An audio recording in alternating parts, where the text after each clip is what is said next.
The Green Experience, tout Mhm. simplement. C'est un moment, en fait, où on veut vous connaître. Votre parcours témoigne d'un engagement très fort en faveur de la lutte contre le changement climatique et de la promotion de solutions vertes. Qu'est-ce qui a déclenché cet engagement, cette passion pour l'environnement et surtout, qu'est-ce qui a motivé votre choix dans ce domaine? J'imagine qu'il doit y avoir un moment clé, quelque chose qui vous a fait juste choisir cette voie. Racontez-nous. Comme je l'ai dit, en travaillant dans le secteur de l'industrie, on s'est rendu compte que l'industrie, il y a une très mauvaise perception de l'industriel, de toute activité économique industrielle, comme étant les mauvais élèves dans le cadre de l'environnement, les pollueurs.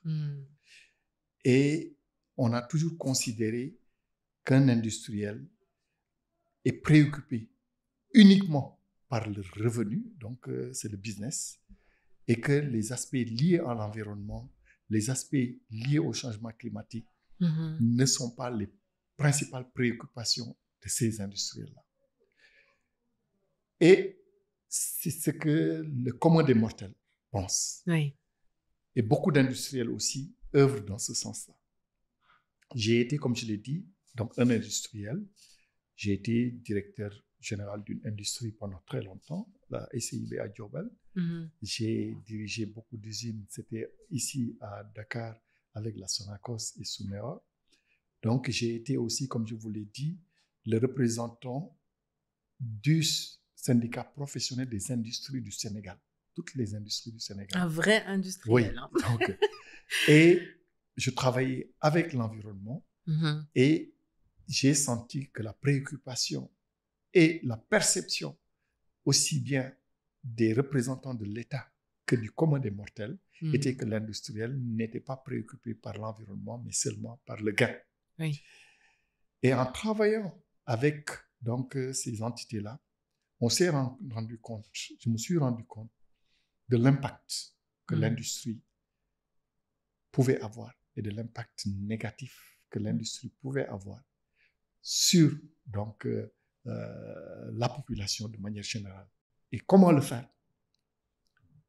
Il fallait d'abord le connaître. C'est pourquoi je me suis appesanti et essayé de comprendre donc, comment on pouvait avoir des industries et des pratiques qui respectent l'environnement.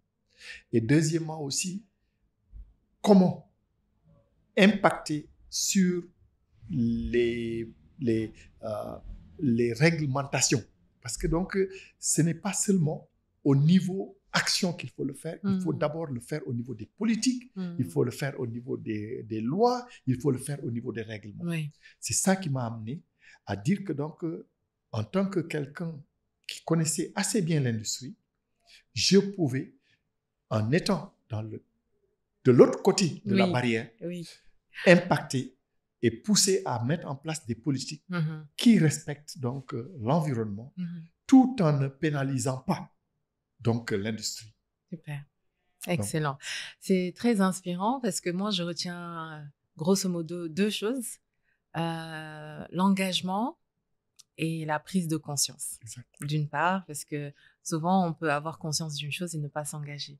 Mais là, vous êtes vraiment, on va dire, la personnification justement de cet engagement et merci beaucoup pour cette expérience.